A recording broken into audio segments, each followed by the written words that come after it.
Naglalakad si Archie nang mapahinto dahil narinig niya ang usapan ng nag-uumpukan ng mga tao sa gilid ng kalsada. Pauwi na siya galing sa bukid na sinasaka nang maabutan nila ang mga ito. Nang mapansin niya si Jaime ay kaagad na tinawag at pinagsabihan. Archie, nabalita mo na ba yung nangyari kay Mang Fernando? Oo. Grabe ang nangyari sa katawan niya, no? Natagpuan na lang na wala ng buhay doon sa gitna ng taniman nila ng mais eh. Walang awa gumawa doon. Puro butas ang katawan niya. At nagkukulay ubi na ang kulay. Siguro, binugbog yun hanggang sa mamatay. Sabi nila, palagi raw may nakikitang mababangis na hayop sa maisan eh. Minsan daw, mga malalaking ibon na nanginginain tuwing gabi. Pinipigilan daw ng mga anak ni Mang Fernando na huwag nang puntahan ng maisan kasi delikado. Pero hindi raw nakinig eh. Galit na galit kasi yun si Mang Fernando sa nanginginain ng bunga ng mais. Nagdala pa nga raw ng barilyo ng pumunta.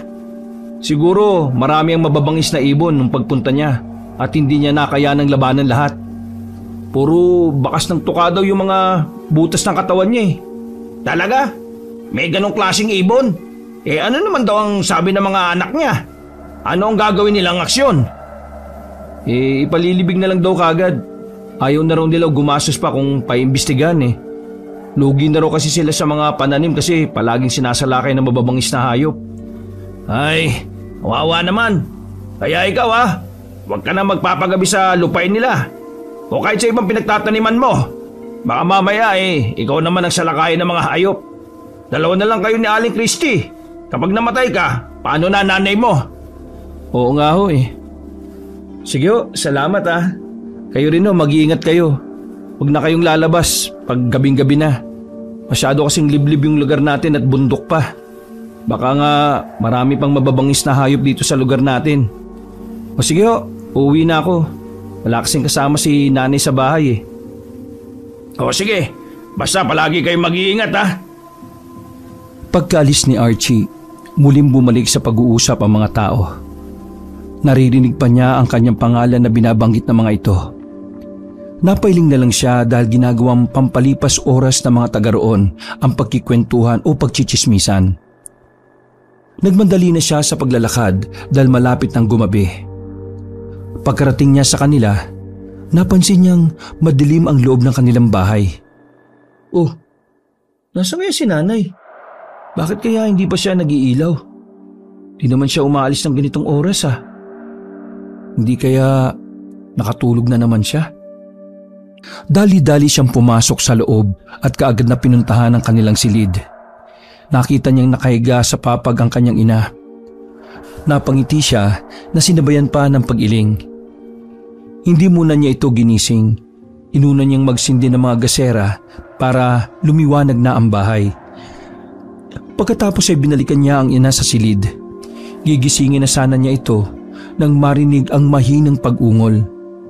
Bigla siyang naglala kaya kaagad niyang ginising ang ina. Nay! Nay! Gising na po! Paggabi na! Tulog ka pa rin? Nay! Nabigla pa si Archie nang biglang bumangon ng ina. Sapon nito ang dibdib habang humahagod ng malalim na paghinga. Nay? Binabangungot ka na naman? Ay, sabi ko naman kasi sa inyo huwag ka matutulog ng alanganing oras. Tingnan nyo, binangungot ka na naman. Hindi na ito mawawala anak. Kakambal na yata ng buhay ko ang bangungot. Paulit-ulit na bumabalik sa alaala ko mga nangyari noon. Kahit pilit kong kinakalimutan, bumabalik pa rin. Paanong maaalis? Kasama na natin ang kamalasang ito. Ang sumpa nila na siyang nagpapahirap sa atin. Sabihin mo, paano ako makakalimot? Tuwing sasapit ng gabi, halos pigilan ko na ang hininga ko sa kagustuhan kong mamatay na. Pero hindi pwede. Paano ka na kung mawawala ako? Hindi kita pwedeng iwan sa ganitong kalagayan. Kung hirap ako, papaano ka pa? Alam kong hirap ka na rin. Hindi ka lang pala daing. Kaya patawarin mo ko anak. Kasalanan ko ito. Hindi man lang kita nagawang ipagtanggol noon. Nay, kaya po hindi kayo tinatantanan ng bangungot ay dahil paulit-ulit nyo pa rin iniisip ang nakaraan. Tama na po. Ibaon nyo na po sa limot ang lahat. Hayaan nyo na lang na ako na lang ang bahala mag-isip ng bukas natin. Marami ka ng tiniis na hirap, Nay. Basta, ipinapangako ko, kapag bumalik ang mga hayop na mga balbal na yon, papatayin ko silang lahat. Wala akong ititira sa lahi nila. Ipaparanas ko sa kanila ang ginawa nila sa atin. Ang mga pahirap nila, matitikman din nila yun. Kaya, wag na wag silang magkakamaling bumalik pa sa baryong ito. Papatayin? Paano mo naman yan gagawin? Mag-isa ka lang, anak. Sila, buong angkan. At lalo pa silang dumarami paglipas ng panahon dahil talagang nagpaparami sila ng lahi. Ano ang laban natin sa kanila? Wala, anak. Wala. Kaya tigilan mo na ang kahibangan mo na yan. Ipapahamak mo lang ang sarili mo. Hindi po, Nay. Pantay lang ang laban. Pare-pareho na tayo mga aswang ngayon mula nung isinumpa nila tayo. Nananahimik na ang ating angkan pero dahil sa inggit nila sa atin na hindi ko alam kung saan nila hinuhugot, muli nilang binuhay ang dugo ng pagiging aswang natin. Kaya ngayon, buhay na naman sa atin ang pagiging aswang na amamarang. Kaya hindi ako papayag na hindi makaganti. Lalo na si Tandang Dionisio. Ako ang papatay sa kanya. Sa harap mismo ng mga kalahi niya. Sinisiguro ko yun. Hindi, anak. Huwag mong gagawin. Ipapahamak mo lang ang sarili mo. Matagal na nila tayong ipinahamak. Ano pa bang mawawala sa atin ngayon? Wala na po. Pero sila, maraming mawawala sa kanila. Kaya nga sobrang saya ko kapag bumalik uli sila dito eh. Hindi ako magdadalawang isip na ubusin ang lahi ng mga balbal. Nabalitaan niyo ba yung nangyari kay Mang Fernando? Kakaiba ang pagkamatay niya. Alam kong hindi yung gawa ng mga mababangis na hayop o ibon kagaya ng iniisip ng mga tao. May mga butas ang katawan nila. Di ba ganun mambiktima ang mga balbal? Nakapagtataka lang, bakit hindi nila inubos ang bangkay ni Mang Fernando? Nag-iwan pa sila ng ebidensya. Kaya po mula ngayong gabi, Nay, magliliwaliw ako. May kutob akong paisa-isa na silang nagbabalik dito eh. Anong sabi mo? Patay na si Fernando? Bakit siya namatay? Paano na tayo? Anong paano na tayo, Nay? Marami ding alam na panlaban si Fernando sa mga aswang. Kapag bumalik na dito ang mga balbal, wala na tayong kakampi. Nay, kahit naman po mabuhay si Mang Fernando eh, tutugisin din nila tayo kasi aswang din tayo. Mabuti na rin pala at namatay na siya. Kung pinatay nga siya, ibig sabihin, baka nga bumalik na sila. Eh di mainam, makakapagganti na rin tayo sa wakas. Hinintay ni Archie ang paglalim ng gabi para makapaglagalag siya ng walang aberya dahil tulog na ang mga tao.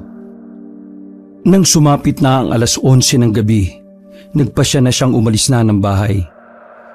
Bubuksan na niya ang pinto nang marinig na nagsalita ang ina. Anak, sasama ako sa pag-alis mo. Nay, wag na po. Maglilibot lang ako. Nababahala ako sa gagawin mo. Paano kung masaktan ka? Hindi po, Nay. Pangako, uuwi ako na ganito pa rin ang itsura. Sige, pagbibigyan kita ngayon. Pero kapag umuwi kang may sugat, kahit galos pa yan, susunod na pag-alis mo, sasamahan na kita o kaya hindi ka na aalis. Nay, wag na po kayo mag-alala sa akin. Malaki na po ako. At saka, ilang taon na ba akong paikot-ikot sa gubat at buong baryo natin? Kabisado ko na po lahat ng pasikot-sikot. Oo, pero dati yon, nung tayo pa lang ang aswang sa lugar na ito. Pero kung hindi na, yun po ang aalamin ko, Nay. Pagbalik ko po, magdadala ako ng balita sa'yo. O sige na po, aalis na po ako. Nagmadali na si Archie na umalis. Mag-aalas 12 na nang dumating siya sa kakahuyan. Saktong oras yon para sa kanya. Dahil kapag ganoong oras, nakakaramdam na siya ng kakaiba. Nangangati na ang kanyang ulo at hindi na siya mapakali. Pakiramdam niya ay may kung anong mga insektong gustong lumabas sa kanyang anit. Katulad ng dati, ingay ng mga kuliglig at huni ng mga ibong gising sa gabi ang naririnig niya sa paligid. Kinuha niya mula sa dalang bag ang isang garapo na naglalaman ng langis.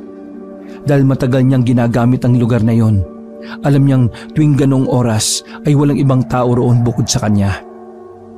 Hinubad na niya ang mga saplot sa katawan, pagkatapos ay unti-unting ipinahid ang langis sa kanyang balat. Buo niyang pinahiran ng langis ang kanyang katawan.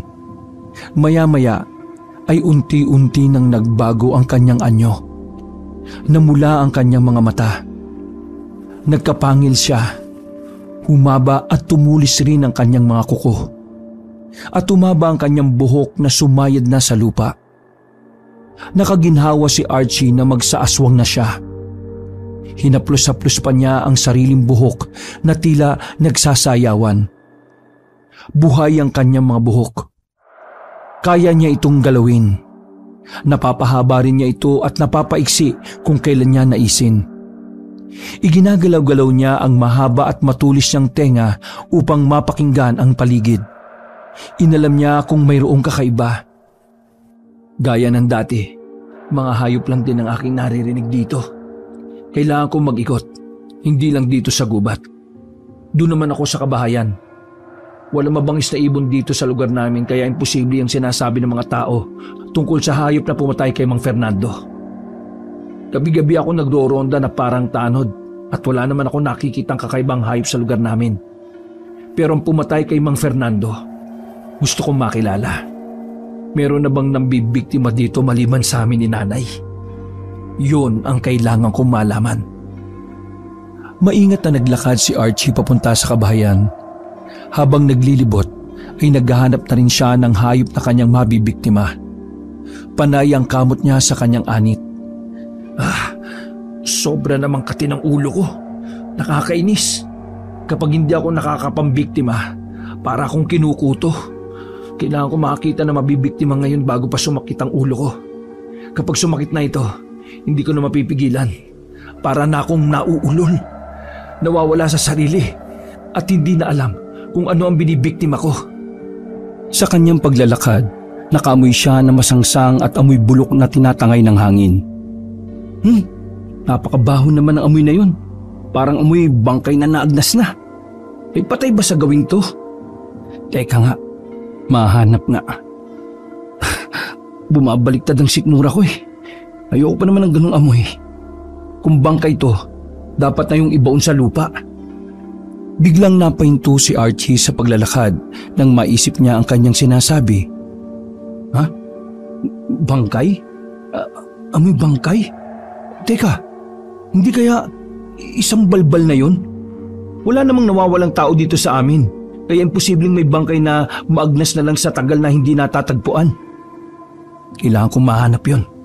Doon sa bandaron, doon nanggagaling yung amoy. Naging maingat siya sa paglapit sa lugar na pinagmumulan ng masangsang na amoy. May kalayuan pa ang kanyang kinaroroonan. Naririnig na niya ang lagaslas ng tubig sa ilog. Habang papalapit ay lalong umaalingasaw ang mabahong amoy na kahit ang sikmura niya ay bumabaliktad na. Nagtago siya sa damuhan na makarinig ng kaluskos. Iginala niya ang paningin sa paligid hanggang sa makita niya ang isang nilalang na nasa tabing ilog at lumalapa ng patay na hayop. Balbal nga! Nandito na sila! Bumalik na nga ang mga hayop na to. Isang magandang pagkakataon ito para bigyan ko sila ng magandang pagsalubong. Dahil sa pag-iingat niya, hindi man lang natunugan ng balbal ang kanyang paglapit. Bigla itong naalarma na magsalita na siya.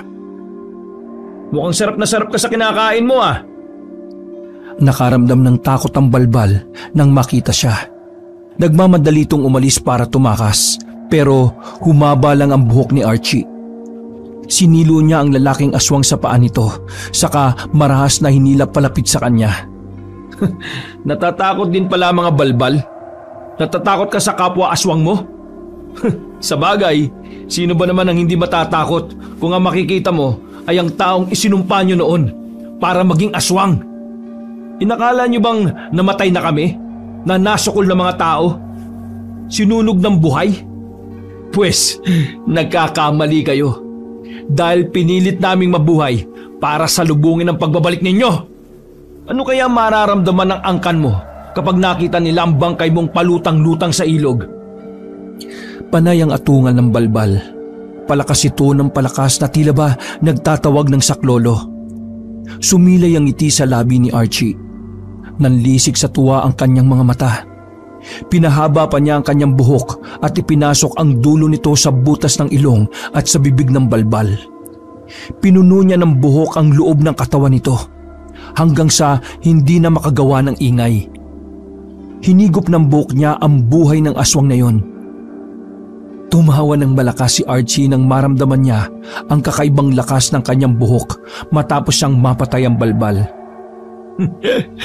Kakaiba palang enerhiya ng mga kagaya mo ah. Ngayon lang ako nakaranas ng ganito.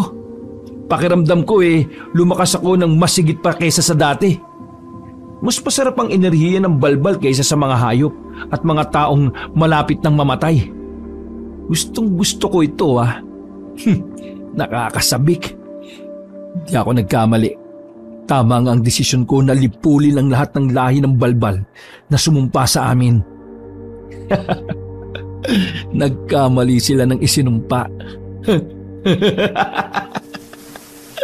Matutuwa si nanay kapag nalaman niya ito.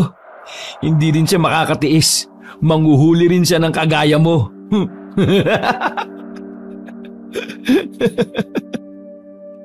Pinagmasdan pa ni Archie ang balbal bago niya ito iniwan. Dilat ang mata nito at nakabukas ng malaki ang bibig. Naninigas ang katawan nito at halata sa mukha na namatay dahil naubusan ng hangin sa katawan. Nakakatawa itsura mo. Pero ewan ko lang kung matutuwa ang angkan mo kapag nakita ka nilang namatay na para bang palakang pinatuyo sa init ng araw. Pagka-uwi niya ng bahay, naabutan pa niya ang ina. Gising pa ito at tila hinihintay ang kanyang pagbabalik. Nay? Oh, bakit gising ka pa po? Hindi ako mapalagay. Gusto ko matulog na nandito ka na sa bahay. Masyado ka pong nerbiyosa, Nay. Anong nangyari sa lakad mo? May kakaiba ba ngayong gabi? Lumapad ang ngiti ni Archie. Hindi niya maitago ang tuwa. Opo, Nay. Tama po kayo. Nagbalik na nga po sila. Ang lahing balbal na tumakas noon, nandito na uli. Paano mo nasabi? Nakita mo ba ng harapan? Opo, at hindi lang yun. Nakabiktima ako ng isa. Nako, kakaiba ang enerhiya nila, Nay. Magugustuhan mo rin sila. Bukas ng gabi, palagi na tayong gagala. Hahanapin natin kung saan sila nagkukuta. Makakapagiganti na rin tayo. May pagkain pa tayo. Natigilan si Archie nang lumapat ang palad ni Aling Christy sa kanyang pisngi. Aray, bakit, Nay? Pumatay ka ng balbal. Ginalit mo sila. May lakas ka ba para harapin sila? Kaya mo na ba? Marami sila, Archie. Tayo, dalawa lang tayo. Dapat hindi mo na sila pinakialaman. Dapat hinayaan mo na lang sila. Hindi po, Nay. Hindi ako papayag. Nakalimutan niyo na ba? Kinain nila ang walang kalaban-laban na bangkay ni tatay at ng kapatid ko. Kinain nila sa harap natin. Tapos ano ang ginawa nila sa atin? Ginawa nila tayong aswang. At ang dahilan lang nila para maintindihan natin kung bakit nila nagawa yon? Para malaman natin kung paano sila nabubuhay? Napakababaw ng dahilan nila, Nay. Marami namang parang para mabuhay sila Pero ginagawa lang nila ang gusto nila. Basta mabusog lang. Hindi ko makakalimutan ang lahat ng yon, Nay. Lalong hindi ko makakalimutan ang ginawa nila sa atin. Habang buhay nila tayong pinahihirapan sa sumpang ito. Kaya ngayon, sila naman ang pahihirapan ko. Ayokong mapahamak ka, anak. Ayokong mamatay ka, kagaya ng tatay at kapatid mo. kakainin ka rin nila sa harapan ko. Ayoko rin na maulit yon sa iyo kapag ako naman ang nilapan nila sa harapan mo. Hindi na po yun mauulit, Nay.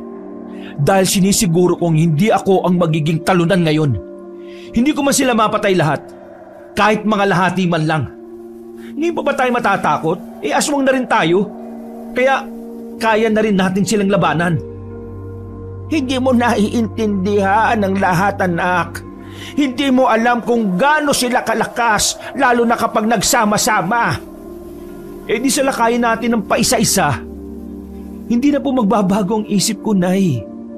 Kahit mamatay ako, maipagiganti ko lang si Tatay at si Abel. Kapag namatay ako, hindi ako papayag na kainin nila. Mas gugustuhin ko pang kainin ako ng mababangis na hayop sa gubat. Hindi na pinakinggan ni Archie ang mga sumunod na sinabi ng ina. Pumasok na siya sa silid at natulog. Paggising niya kinaumagahan, wala sa bahay ang kanyang ina. Nay! Nay! Nilibot niya ang bahay at buong bakuran, pero wala ang kanyang ina. Nagkaroon siya ng hindi magandang kutob. Di kaya nagpunta siya sa kakahuyan? Baka inalam niya kung anong ginawa ko kagabi. Hindi siya nag-aksaya ng oras. Dali-dali siyang nagtungo roon. Dahil wala namang naliligaw na tao sa lugar na yon, malaya siyang nakakapagpalit ng anyo bilang amamarang. Ginagamit niya ang mahabang buhok niya bilang pangapit para mabilis na makalipat-lipat sa sanga ng mga puno. Hindi takot sa sinag ng araw ang mga amamarang dahil kaya nilang protektahan ang kanilang katawan gamit ang mahaba at makapal nilang buhok. Sa bawat lipat sa mga sanga ay sinisipat niyang mabuti ang paligid para makita ang ina. Saan kaya siya nagpunta? Baka mamaya kung ano na nangyari sa kanya. Matanda na siya at hindi naman niya kayang labanan ng mga balbal na yun. Dapat talaga makita ko siya kaagad. Nagpatuloy pa siya sa paghahanap hanggang sa makarinig ng ingay na tila ba naglalaban ng mga ito. Dali-dali niyang hinagilap kung saan nagmumula ang ingay na yon. Nakarating siya sa may maliit na sapa. Nakita niya ang kanyang ina na nakikipaglaban sa isang aswang. Nasaan yung tao pa ang mga ito kaya nakikita niya ang mukha ng lalaking kalaban ng ina. Ha? Balbal din kaya siya? Bakit ba kasi nagpunta pa dito si nanay? Ang kulit naman niya oh. Ano bang sadya niya dito? Palapit na sana siya ng mahinto dahil narinig na niya ang usapan ng dalawa. Nanatili siya sa sanga at pinakinggan ang sinasabi ng mga ito. Nakikiusap ako sa inyo. Huwag niyo na kaming pakialaman. Tahimik na kaming namumuhay dito. Hindi kami makikialam sa inyo. Alam ko naman ang pakay ninyo dito ay makapambiktima. Naglilipat-lipat kayo ng lugar para makahanap na makakain. Hindi namin kayo pipigilan. Pero kami, pabayaan nyo na kami. Tahimik na ang lugar na ito at walang nakakaalam na hindi kami ordinaryong tao. Kaya nakikiusap ako. Para walang gulo, huwag na tayong magpakaialamanan. Iparating mo yan kay Dionisio. Nanahimik? Yung ba ang tamang salita para sa ginawa niyong pagsalubong sa amin? Pumatay kayo ng isang balbal. Anong iisipin namin? Hindi yun sinasadya ng anak ko. Natakam lang siya pero hindi na yon mauulit. Sabi ko na nga ba at kayo ang gumawa nun Tama nga si Pinuno. Nagagamay na ninyo ang pagiging amamarang. Pero ang ginawa ng anak mo, isang paghamon yon sa amin. Hindi tanga si Pinuno para paniwalaan ang dahilan ninyo. Pero huwag ka mag-alala. Ipaparating ko sa kanya ang sinabi mo. Yun nga lang, baka hindi mo magustuhan ang sagot niya. Naikuyom ni Archie ang kanyang kamao nang marinig ang sinabi ng lalaking aswang. Nagtagis ang kanyang bagang sa galit. Nang makita niyang paalis na ang lalaki, kagad siyang lumitaw. Tumalon siya sa kinaroroonan ng dalawa mula sa sanga na kanyang pinagkublihan. Paglagpak niya sa lupa, napalingon ng lalaking aswang. Biglang nanlisik ang mga mata nito at humaba kagad ang pangil at kuko sa kamay. Mabuti at may lumitaw na naman na isang balbal. Gusto ko talaga yung nasusurpresa kayo sa tuwing magpapakita ako. Anak, kinausap ko na siya. Huwag ka nang makialam pa. Huwag ka nang gumawa ng kahit na ano. Huwag kang gagawa ng ikagagalit nila sa atin. Tama na ang nagawa mo, anak. Pakiusap. Tigilan mo na ito. Huwag kang matakot sa galit nila, Nay. Dapat ang katakutan nila ay ang galit natin dahil sa mga ginawa nilang pahirap sa atin. Ikaw na pala ang batang yon. Akalain mo nga naman. Bagay na bagay sa iyong itsura mo ngayon. Masisira ang gunting ng barbero sa haba ng buhok mo. Walang nakakatawa. Ito ang resulta ng sumpa nyo sa amin. Hindi kita sasaktan ngayon para ipaalam mo sa pinuno nyo na hindi na kami tulad ng dati. Matagal na namin kayong hinihintay para makapaghiganti. Anak, hindi mo dapat sinabi yan. Tama na ang takot, Nay. Wala nang takot na nananalaytay sa ugat ko ngayon. Puro galit na lang. Bilang minsahero ng aming angkan, ipaparating ko ang mga sinabi mo. Isa ang paghahamon sa amin. Kaya dapat handa ka sa kalalabasan yan. Matagal na ako nakahanda, no? Biglang nanikluhod si Aling Christie sa harapan ng lalaking minsahero. Umiiyak siya at humihingi ng paumanhin dito. Huwag mong paniwalaan. Pakiusap. Bata pa ang anak ko. Hindi niya alam ang mga sinasabi niya. Huwag mo nang iparating kay Dionisio ang mga sinabi niya. Mananahimik kami para sa kapayapaan ng lugar na ito. Wala kaming laban sa inyo. Kaya parang awa nyo na. Hayaan nyo na lang kaming mamuhay ng tahimik. Mukhang seryoso ang anak mo, tanda. Nakakaya naman sa kanya kung hindi ko siya pagbibigyan. Ang desisyon naman ng kanyang kapangasan ay nasa aming pinuno. Handa ako sa anumang dulot nito. Kaya, Nay, tumayo ka nga dyan. Hindi sila nararapat makatanggap ng respeto. Dapat sa kagaya nila, hindi na binubuhay. Gusto ko yung ganyang katapang. Sige, tingnan natin kung hanggang saan ang tapang mo. Pagkasabi nun, ay umalis na ang mensaherong aswang. Galit na galit naman si Aling Christie sa anak. Sisiraan ka na ba ng ulo? Hindi mo alam kung anong pinapasok mo. Mapapahamak tayo sa ginawa mong yan. Walang puso ang mga aswang na yon. Wala silang ibang iniisip kung hindi ang kumain lang ng kumain. E di, pakainin natin sila ng kapwa nila balbal. Busugin natin sila ng kalahi nila. Archie, anak. Nangyayari sa'yo. Hindi ko matatanggap kung mawawala ka sa akin. Wala kong ibang sisisihin kundi ang sarili ko kapag may nangyaring masama sa'yo. Wala pong mangyayaring masama sa akin, Nay. Basta, huwag ka lang palaging nakakontra. Tara na, bumalik na po tayo. Kailangan ko nang pumunta sa bukid. Pag uwi niyo po sa bahay, magsindi kayo ng kandila.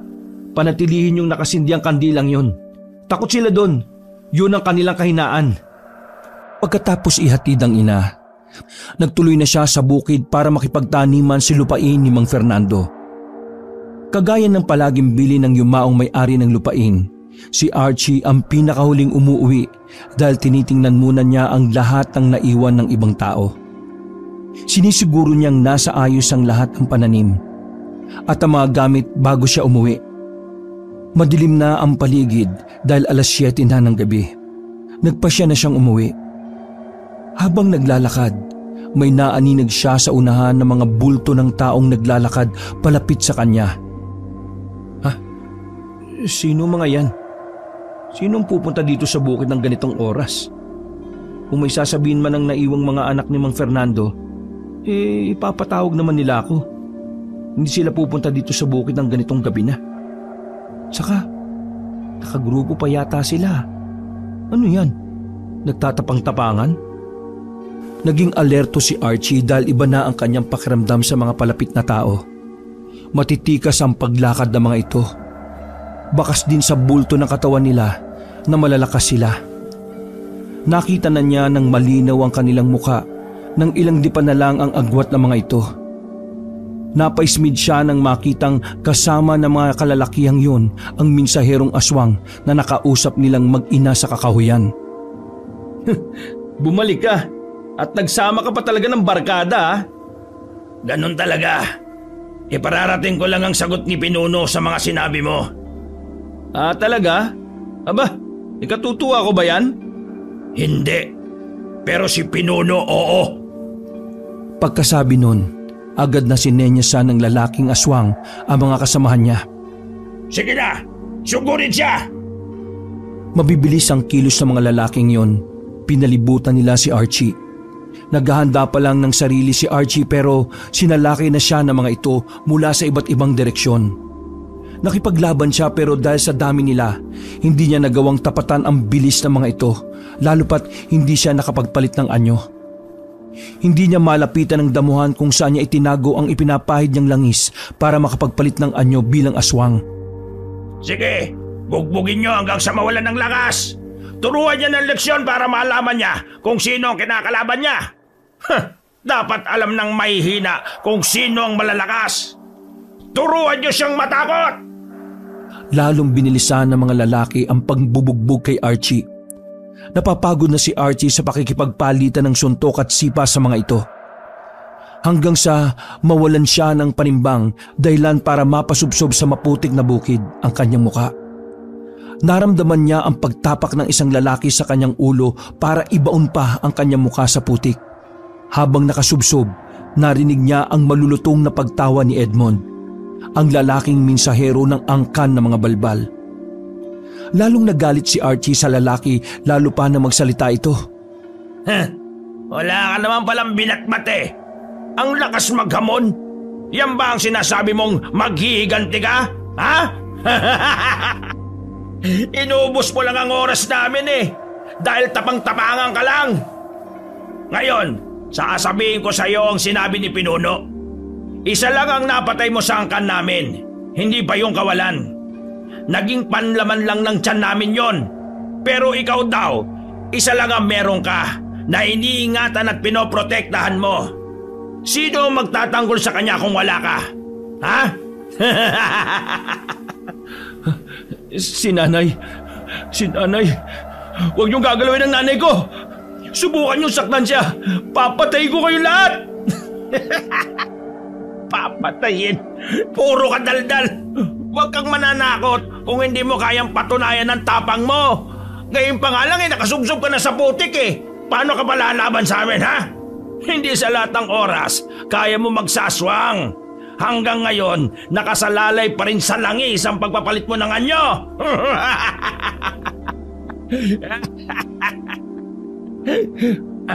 Alam mo, mahinang nilalang. Dahil sa pagkatalo mo ngayon sa amin, mas mainam na sundin mo ang payo ng nanay mo. Manahimik ka na lang at mamuhay ng tahimik para sa kaligtasan yung dalawa. Pagkasabi nun, ay sinenyasan na ni Edmond ang mga kasama na bitiwan na si Archie. Pagkatapos ay nag-alisa na sila. Galit na galit si Archie. Namumula na ang mata niya dahil sa matinding galit. Sumigaw siya ng malakas para pakawalan ng galit na yon. Hinagilap niya ang kanyang langis sa damuhan. Nang matagpuan, kagad siyang nagpahid sa buong katawan. Umatungal siya habang unti-unting nagsasaaswang. Umanta kayo sa akin. Sinong sinasabi niyong talunan, ha? Hindi pa ako tapos sa inyo, mga balbal! Hinabol niya ang mga ito sa kakahuyan. Maingat siyang nagpalipat-lipat sa mga sanga habang sinusundan ng mga ito. Lalo siyang nanggagalaiti sa galit dahil pinagtatawalan nila ang naging kahinaan niya. Ang lakas niyang magamon sa lahi natin eh. Akala mo naman eh may binatbat. Isa pa nga siyang totoy. Kapag nalaman ni Pinuno tungkol dito, hahagalpak din yun ng tawa. Napahinto sa paglalakad si Edmond nang maramdaman niyang naiwan ng isa nilang kasamahan. Nakita ni Edmond ang pagkislot-kislot ng ilong ng kasamahan nila. Napangisi siya nang maamoy niya rin ang patay na hayop na nasa paligid. Masiba ka talaga. Sige, kainin mo na. Pagkatapos ay sumunod ka na kagad ha. Bilisan mo kumain. Napangiti si Archie dahil nakakuha na siya ng pagkakataon na bawasan ng mga kasama ni Edmond. Sinundan niya ang lalaki at sinalakay ito habang nilalantakan ng katawan ng patay na hayop. Bago pa makasigaw ang lalaki ay binusalan na niya ito ng mahaba niyang buhok. Pinasukan din niya ang ilong hanggang sa mahirapan na ito sa paghinga. Hinigop ni Archie ang enerhiya ng lalaki hanggang sa ikamatay niya ito. Pagkatapos ay binuhat niya ito at ibinagsak sa daraanan ng mga kasamang balbal. Nanlaki ang mata ni Edmond at ng mga kasama nang makita ang walang buhay na kasama nila. Sino ang gumawa nito sa kanya? Lumabas si Archie mula sa pinagkukublihan. Inilantad na niya sa mga kalaban ang sarili niya. Gulat na gulat ito nang makita siya. Mamarang! Ikaw ang gumawa nito? Ang bilis mo naman akong makalimutan, mensahero. Iniwan lang ninyo ako basta kahit hindi pa tapos ang laban. Isa itong karuwagan. Ngayon, ako naman. Pinagalaw-galaw ni Archie ang mahaba niyang buhok. Pinahaba niya ito hanggang sa maabot ang mga lalaki maliban kay Edmond. Hindi na nakapagpalit ng anyo ang mga ito dahil naigapos na sila ni Archie sa mga kamay at paa gamit ang buhok. Itinaas din ni Archie ang mga ito sa ere habang sapilitang ipinapasok ang buhok niya sa ilong at sa bibig. Nahihirapan na sa paghinga ang mga lalaking yon dahilan para mapasigaw si Edmond. Ibaba mo sila! Pakawala mo sila! At tayo magharap! Duwag! Huwag mo akong utusan sa ginagawa ko. Hindi kita amo, ano? At saka di ba, ikaw na rin ang nagsabi, ang iilan lang sa malalaga sa inyo hindi na makawalan sa inyong angkan. Bawasan natin ang angkan nyo ng ilan. Kaunti lang naman sila Ginagalit mo talaga kami Mapipilitan akong labanan ka kahit suwayin ko pa si Pinuno. Di suwayin mo, kahit ang nanay mo pa. Lalong nagalit si Edmond kay Archie, lalo pa nang makita nitong bumagsak ang katawan ng mga kasama sa lupa nang wala ng buhay. Talagang ginagalit mo ako Pagsisisihan mo ang pagpatay mo sa kanila. Sumugod si Edmond kay Archie pero para lang siyang nakikipagsayaw sa mahabang buhok nito. Hindi siya sinasaktan ni Archie. Nakikipaglaro lang siya sa lalaki. Ilang minuto lang itinagal ng pakikipagsayaw ni Archie kay Edmond gamit ang buhok niya at tinigilan na niya ito dahil nakita niyang humihingal na sa pagod ang lalaking aswang. Panay rin ang tawa niya sa tuwing napuputol niya ang kanyang buhok dahil humahaba lang din naman ito. Sige na, tama na ang laro. Sapat na sa akin ang mapatay mga kasama mo. Wala akong balak na patay ng mensahero ng mga balbal kasi wala na magdadala ng magandang balita sa pinuno nila. Sige na, iuwi mo na yung mga bangkay ng kasama mo at gawin yung hapunan. Di ba bangkay naman ang kinakain nyo? Huwag kayong mag-alala. Hindi kayo maubusan ng pagkain hanggat nandito ako. Kasi araw-araw kong papatay ng kalahin nyo para may makain kayo. Iparating mo yan sa pinuno mo na hindi ako nagbibiro at hindi ako nananakot. Kaya pagsisisihan yung binuhay nyo ulit ang dugo ng amamarang na matagal nang nananalaytay sa dugo namin. Matagal ng panong hindi umiiral ang lahi namin dahil tinapos na yon ng mga ninuno ko noon para hindi na kami maghirap pa sa sumpang ito. Pero ngayon ko lang naisip, masarap palang maging aswang na amamarang. Lalo na kapag ang bibiktimahin ay mga kagayan yung mga walang puso. Nagugustuhan ko nito Bukod sa lumalakas ako sa kakahigop ng enerhiya ninyo, may pagkain pa kayo pagkatapos. Hindi ba masaya yon? Win-win situation. Sira ulo ka! Pagsisisihan mo ang ginawa mong ito! Wala na akong pinagsisisihan ngayon, balbal. Umuwi ka na at dalhin mo na ang pagkain ninyo. Galit na galit si Edmond nang iwanan ni Archie. Hindi na niya pinansin ang malakas na atungal nito. Dali-dali siyang umuwi para tingnan ng ina. Malakas ang kabog ng kanyang dibdib dahil sa pag-aalala. Humahango siyang pumasok sa kanilang bahay at kaagad na hinanap ang ina. Nay! Nay! Bakit ka ba sumisigaw? Napayakap ng mahigpit si Archie sa kanyang ina nang makitang nasa maayos itong kalagayan. Akala ko po talaga may masama nang nangyari sa inyo Mabuti na lang at ligtas ka. Bakit? Ano na naman ba ang ginawa mo? Mag-aalala ka ng ganyan kapag may nagawa kang hindi dapat. Siguro ginalit mo na naman sila, Pumatay ka na naman ba ng balbal, Archie? Kasalanan po nila yon, Nay. Sinugod nila ako sa bukid Kung hindi nila ako pinuntahan doon at binugbog, hindi ko sila papatayin. Nako anak, hindi ka na talaga nag-iisip. Lalo mong pinapahamak ang buhay natin. Sabi ko naman sa'yo, manahimik na lang tayo. Nay, ganun na lang yun? Matapos silang biktimahin sila tatay, kakalimutan na lang natin sila? Mananahimik na lang tayo? Wala tayong bangkay na inilibing. Wala tayong pinaglamayan dahil ginawa nilang pagkain. Tapos ngayon nahayaan lang natin sila? Patay na sila, anak. Tayo buhay pa. Magrereklamo pa ba ang tatay at kapatid mo? Magmumulto pa ba sila at sasabihin ipaghiganti sila? Mas mahalaga tayong nabubuhay, anak. Kahit naman buhay pa ang tatay mo ito rin ang gusto niya. Manatili lang tayong buhay.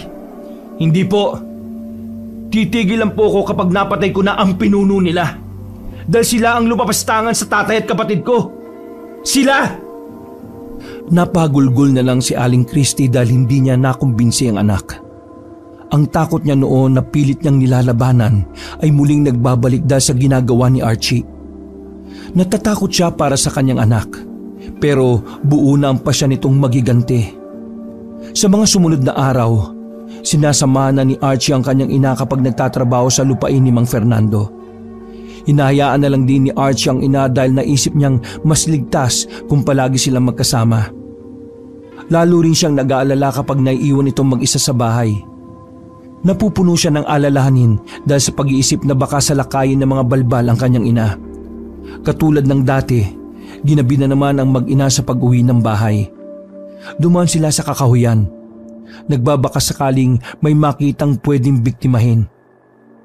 Sadya ba talagang hindi ka titigil sa ginagawa mo, anak? Opo, Nay. Papatay ako palagi ng mga balbal hanggang sa ang pinuno na mismo nila ang lumabas sa kanilang lungga. Hindi siya lalabas. Ipapapatay ka lang niya sa mga utusan niya. Ganun siya kaduwag? Hindi siya duwag, anak. Matalino lang siyang talaga. Kung ganun, dapat ko na bang hanapin ang lungga nila para doon siya patayin? Yan ang wag mong gagawin. Napakarami nila, anak. Para mong ipinain ang sarili mo sa mga demonyong hayok sa kagutuman. Para ka magpapakamatay niyan. Para kang pumunta sa loob mismo ng impyerno.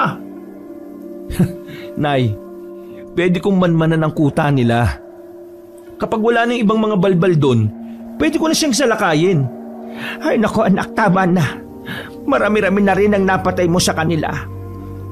Itigil mo na habang hindi pa sila tuluyang nagagalit ng husto. Nay, maganda nga pong magalit na sila na magkaharap na kami ni Dionisio. Napapakamot na lang ng ulo si Aling Christy dahil sa katigasan ng ulo ni Archie. Pilit niya itong inaaya na umuwi na, pero mas gusto pa ni Archie na maghintay pa ng ilang sandali sa kakahuyan. Nakukutuban niyang may maggagala pang balbal doon na pwede nilang biktimahin. Hindi nga siya nagkamali. Ilang sandali pa'y may narinig na silang ingay. May grupo ng mga balbal na nagkakasiyahan. Mula sa di kalayuan ay nakita nilang nanginginay ng mga ito ng mga patay na hayop. Kapag sinuswerte ka nga naman, oh. Anak, mag-iingat ka. Nilapitan ni Archie ang mga balbal at napahinto ang mga ito sa panginginain. Mukhang masarap ang hinahapunan nyo, ah. Gusto nyo bang makatikim ng mas masarap pa dyan? Hindi na hinintay ni Archie ang pagsagot ng mga balbal.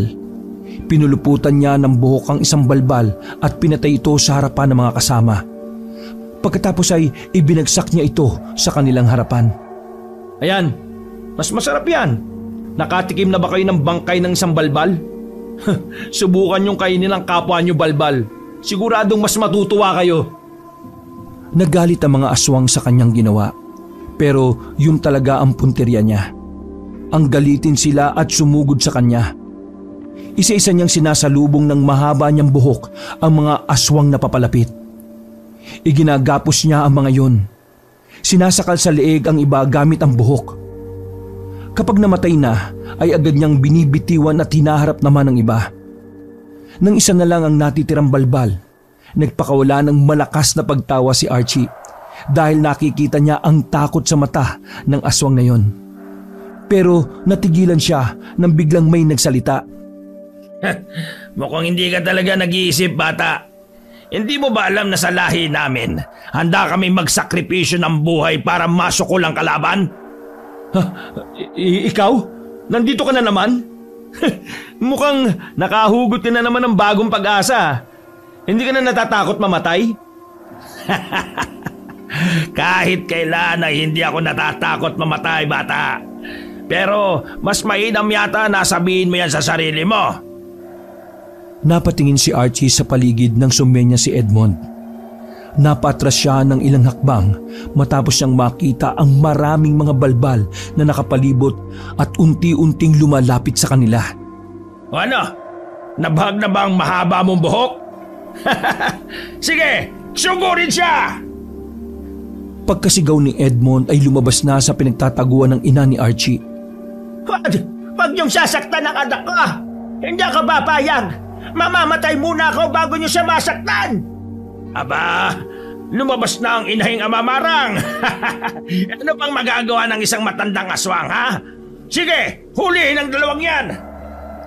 Lumugar si Aling Christie sa harapan ni Archie para protektahan ang anak. Pinahaba na rin niya ng gusto ang kanyang buhok. Sinalubong niya ng atake ang mga balbal na papalapit. Tumulong na rin si Archie sa pakikipaglaban. Akala niyo ba matatakot niyo kami? Dahil ba nagsama ka ng kalahi mo mapapatras at matatakot mo kami? Bakit hindi mo papalabasin yung pinuno niyo? Baka sa kanya pa ako matakot. Huwag kang mag-alala. Sa kanya ka rin namin ihaharap. Gustong gusto ka na nga niyang makita eh. Gusto niyang makita kung gaano ka nakatapang ngayon. Dahil sa sinabi ni Edmond, natigilan si Archie sa pagsugod sa mga balbal. Ano? Dadalhin niyo ako sa kanya? Bakit hindi niyo kaagad sinabi? Yun din naman ang gusto kong mangyari dati pa eh. Gusto ko siyang makaharap. Hindi anak, delikado ang iniisip mong yan. Hindi ka pwedeng umarap sa kanya. Wala siyang awa anak, papatay ka lang niya. Di, magpatayan kaming dalawa. Ay naku naman anak, napakatigas ng ulo mo. Bumalikwa si Aling Christie. Sa halip na harapin ng iba pang mga balbal ay ang kanyang anak ang binalingan niya. Pinuluputan niya ito ng buhok at hinila palayo. Nay! Ano ba? Bitiwan niyo po ako. Magkakaharap na kami ng matandang yun eh. Nagkakataon ko na to. Ano ba? Pabayaan niyo na akong sumama sa kanila, Nay. Tumigil ka. Ngayon ako naman ang pakinggan mo. Sapat na ang nagawa mo, Archie. Panahon na para manahimik. Hindi na. Wala nang saysay ang pananahimik ngayon. Ginalit na ninyo kami ng gusto. Ganun na lang yon, ha? Sige, kunin niyo ang dalawang yan at dalhin sa kuta. Sabay-sabay na sumugod ang mga balbal. Hindi nakalaban si Archie dahil nakagapos siya ng buhok ng kanyang ina. Naramdaman na lang nila ang pagtusok ng mahahabang dila ng isang balbal sa kanyang batok na nagpamanhid sa kanyang katawan at nagpabigat sa talukap ng kanyang mga mata. Bago siya tuluyang pumikit, ay nakita niya ang kanyang ina na natumba na rin matapos pamanhidin ang katawan nito gamit ang dila ng balbal. Nay, huwag niyong sasaktan ang nanay ko. Pakawalan niyo siya.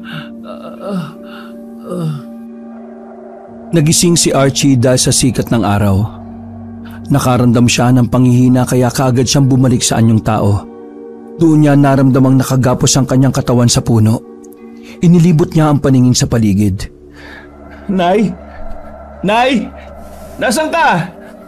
Anak, nandito lang ako. Ayos ka lang ba?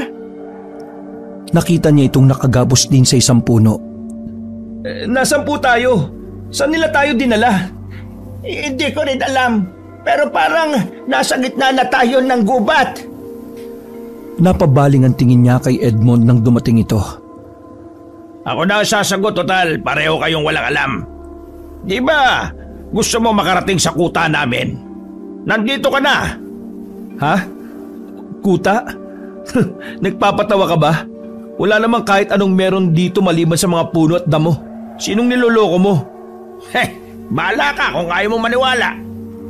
Gusto kong makaharap ang pinuno niyong si Dionisio. Baka hindi na niya ako nakikilala. Ipakikilala ko lang yung sarili ko.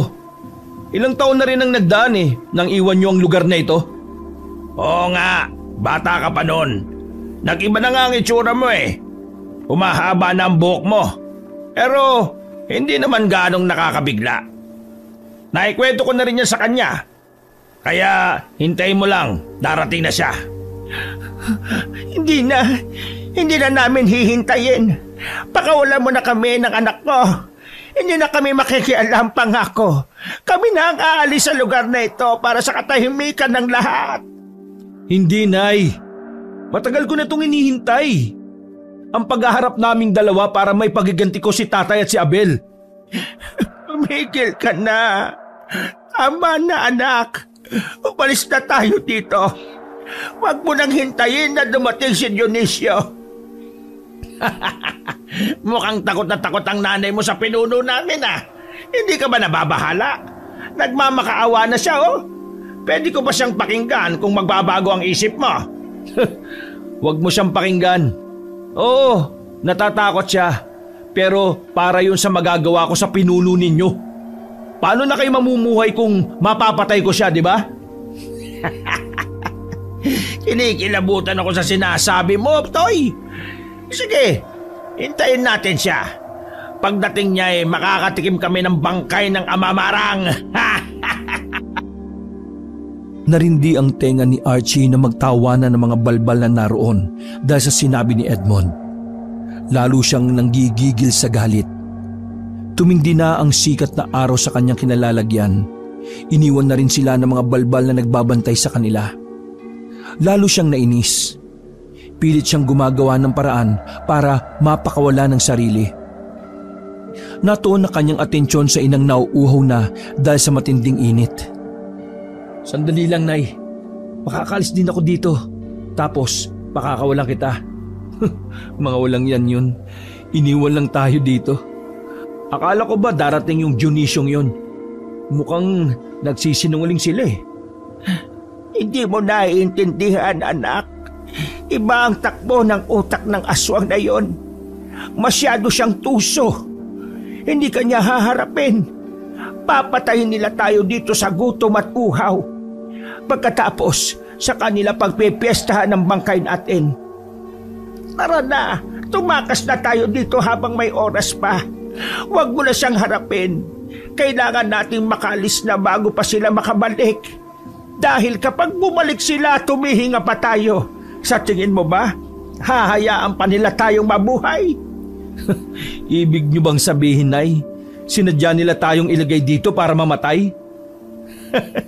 Mga hayop sila. Hindi ako papayag, no? Kapag ako nakawala dito, papatayin ko silang lahat. Kailangan ko ng langis. Kailangan ko magsaswang. Makinig ka naman sa akin, anak ko. Ikaw na lang ang meron ako. Ayaw kong mapahamak ka. Tayo na, umalis na tayo rito. Tumakas na tayo. Hayaan na natin ang tadhana ang maningil sa mga kasalanan nila sa atin. Ang gusto ko lang ay mabuhay tayo ng tahimik. Hindi na tayo magkakaroon ng katahimikan, Nay. Paanong mabubuhay ang kagaya nating aswang? May lugar pa ba tayo sa mundo?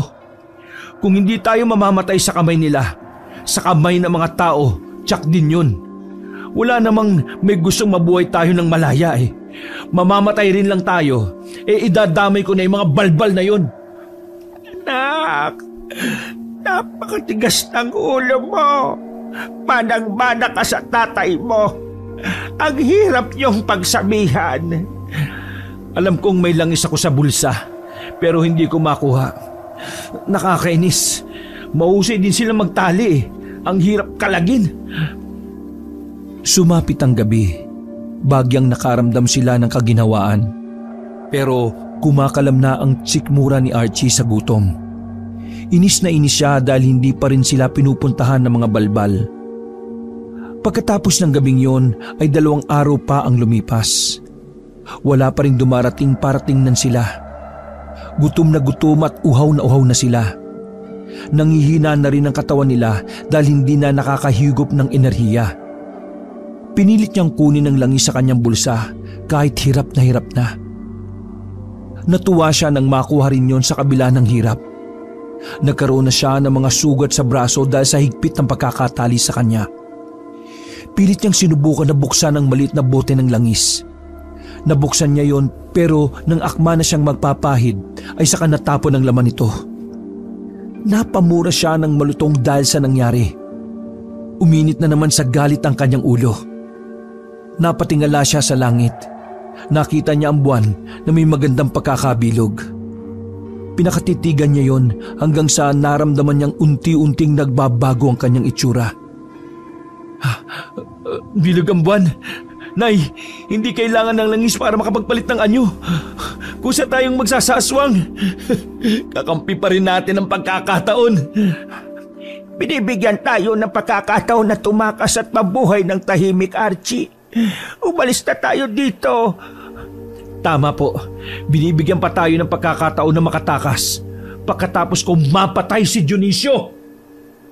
Hindi na umimik si Aling Christie. Pagod na siya sa kakasaway sa anak. Hinayaan na lang niya ito sa kung ano ang gustong gawin. Sa tulong ng bilog na buwan, tuluyang nakapagpalit ng anyo ang mag-ina. Walang kahirap-hirap nilang napakawala ng kanilang sarili sa pagkakagapos.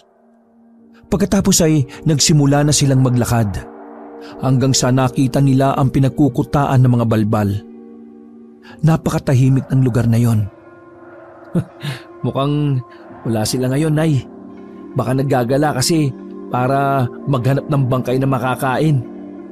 Hindi ko nga naamoy ang masangsang nilang amoy. Umalis na tayo dito, anak. Magkakataon na natin para makalis tayo ng hindi nahihirapan. Ano ba naman, Nay? Di ba hindi umaalis ng kuta ang pinuno nila? Dinadalan lang nila ng pagkain. Pagkakataon ko nang mapatay siya ngayon. Anak, huwag mong kalimutan kagaya natin. Aswang din sila. Ibang lahi nga lang. Bilog ang buwan ngayon. Nabibiyayaan din sila ng lakas na nagbumula sa buwan. Kaya nga po samantalahin na natin ang pagkakataon habang wala ang mga kakampi nila.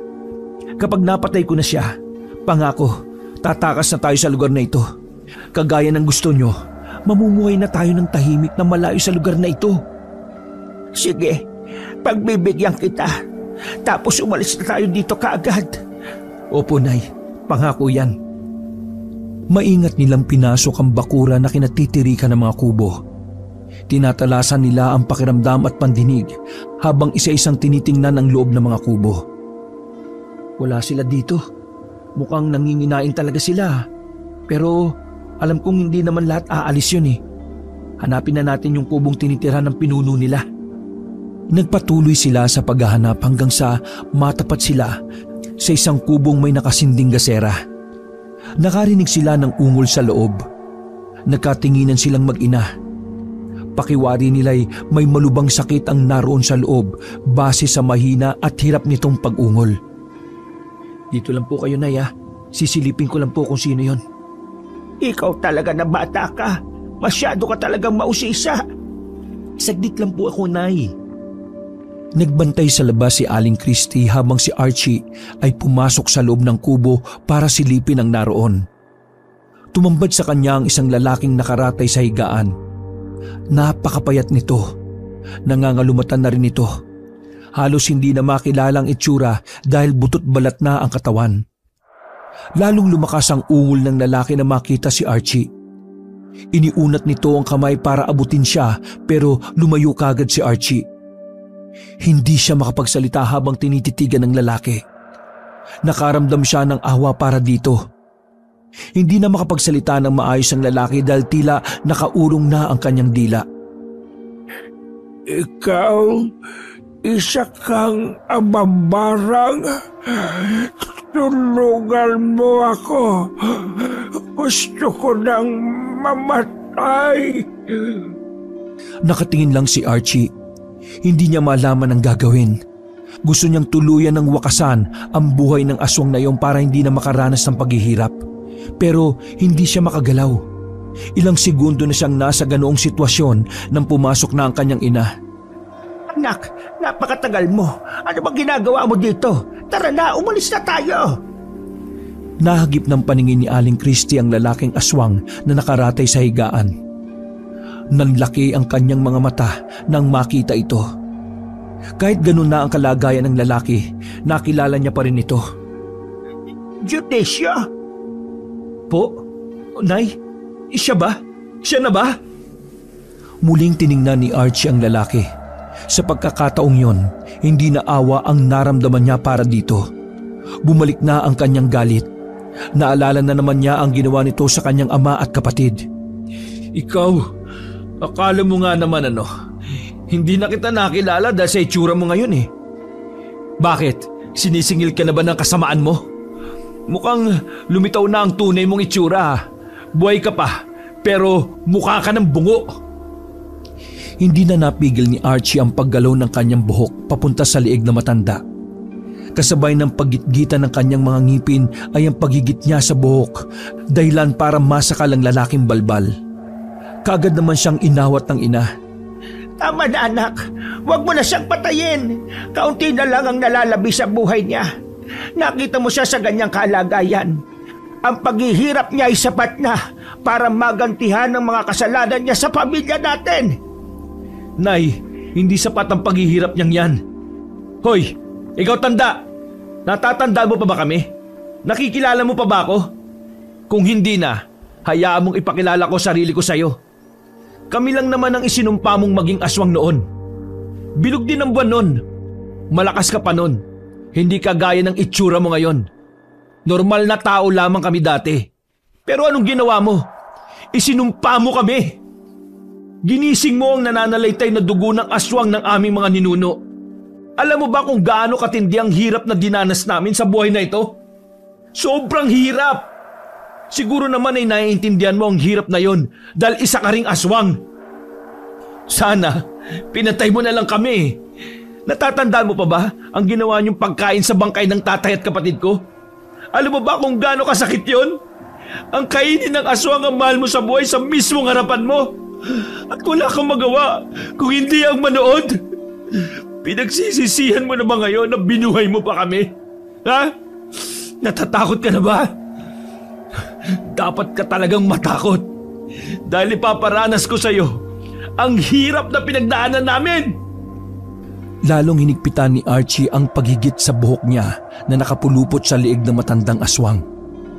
Iginalaw pa niya ang ibang buhok at ang dulo nito ay ipinasok niya sa bibig at ilong ng lalaki. Lalo itong nahirapan sa paghinga. Nanlalaki ang mga mata nito at halos lumuwa na sa hirap. Naiangat na matanda ang dalawa niyang kamay at pilit na humihingi ng tulong. Tanging pag-ungol na lang ang kaya nitong gawin. Ano? Ang hirap ba? Yung humihingi ka ng tulong pero walang sumasaklolo sa'yo? Ganyan-ganyan ang nararamdaman namin noon. Pero hindi mo kami binigyan ng awa. Kaya wala ka rin karapatan na humingi at bigyan ng awa dahil isa kang demonyo. Wala kang kasing sama. Tama na anak, tama na yan. Hindi Nay, dapat lang talaga sa kanya yung inuunti-unti lang yung pagpatay. Para danas na danas niya yung hirap. Anak, nararamdaman ko na ang mga balbal. Nagbabalikan na sila. Kailangan na nating umalis dito. Hindi nila tayo pwedeng maabutan dito. Hindi natin sila kayang labanan lahat. Tayo na anak, umalis na tayo Archie. Pabayaan mo na siya. Total malapit na rin naman siyang pumanaw. Halika na anak. Ano bang ginagawa mo? Ngayon ko lang naintindihan Nay. Nang makita ko ang kalagayan niya ngayon, naisip ko, hindi pa sapat sa kanya ang mamatay na. Dapat pala, pahabain pa ang buhay niya para lalo pa siyang maghirap. Halika na, pabayaan mo na siya Archie. Umalis na tayo dito. Malapit na sila. Pareho silang natigilan nang biglang may lumapit na isang babaeng balbal. May dala itong platong naglalaman ng inumin para sa matanda. Nataranta ang babae nang makita sila.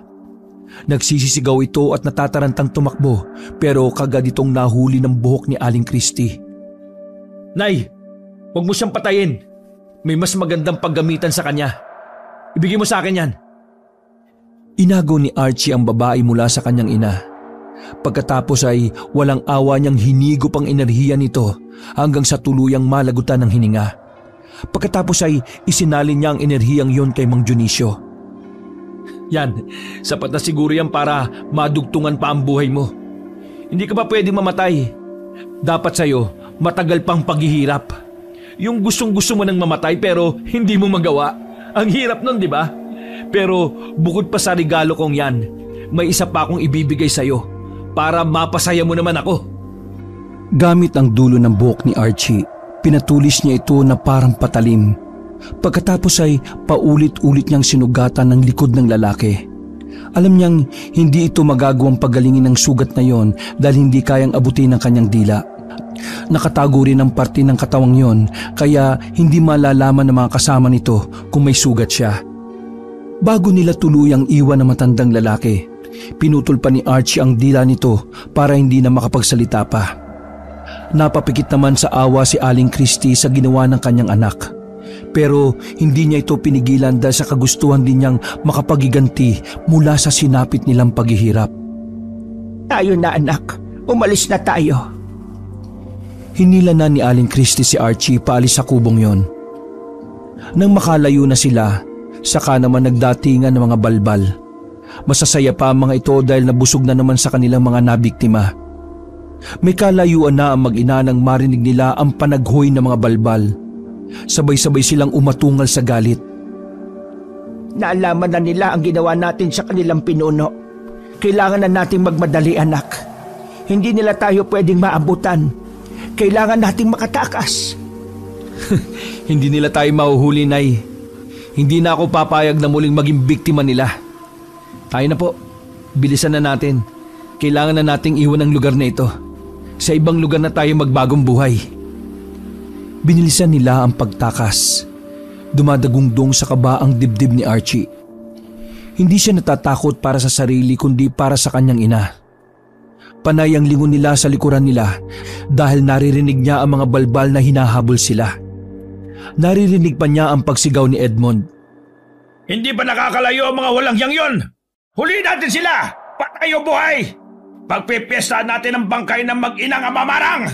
Kaya bilisan natin! May pabuya ang unang makakahuli sa kanila! Anak, bilisan mo. Huwag ka nang panaylingon dyan. Kailangan nating mag-iba ng daan. Iligaw natin sila. Nay, sa ilog, kailangan nating tumuwid doon para hindi na nila tayo maabutan. Ilog? Hindi pwede. Magbabagal tayo doon. Maabutan tayo.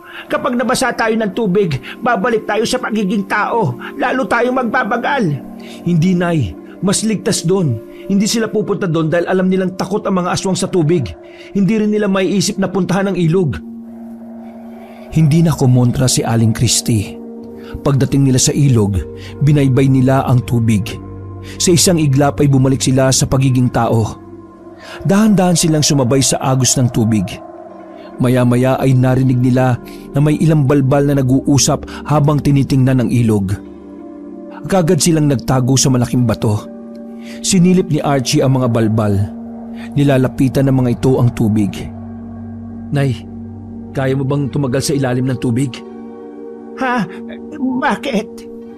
Malapit na sila sa lugar natin. Kailangan nating lumubog para hindi nila tayo makita. Ngayon na po. Sabay silang lumubog sa tubig at hinintay na magsialis ang mga balbal. Sa sobrang kaba, halos magsisigaw si Aling Christie sa ilalim ng tubig. Habol ang kanilang hininga ng lumutang.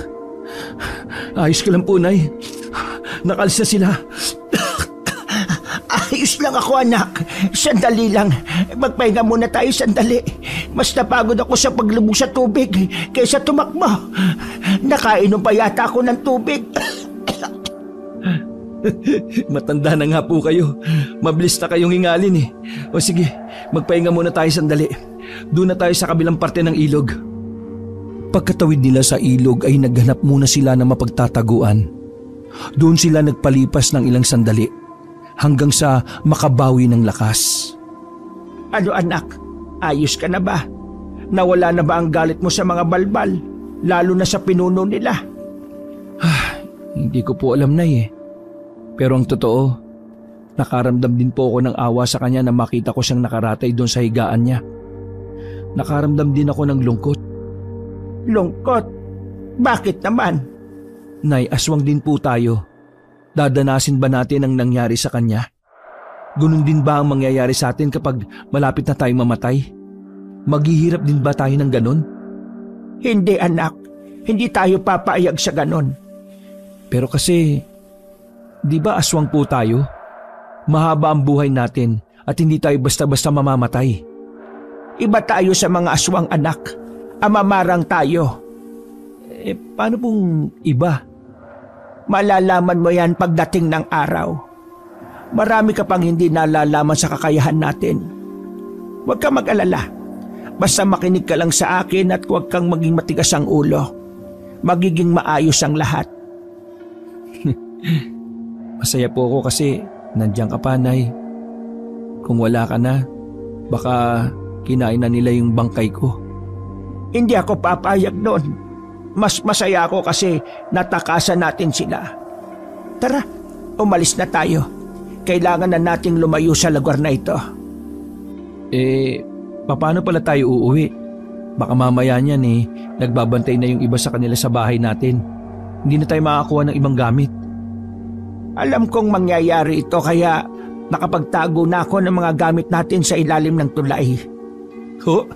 Talaga ho? Oo, kaya doon na tayo dumiretso. Pabayaan na natin ang bahay na yon. Buti na lang din. Wala tayong pundar na ari-arian. Kaya madali lang iwan yung lugar na ito. Ngayon, naiintindihan ko na rin kung bakit palipat-lipat ng lugar ang mga aswang.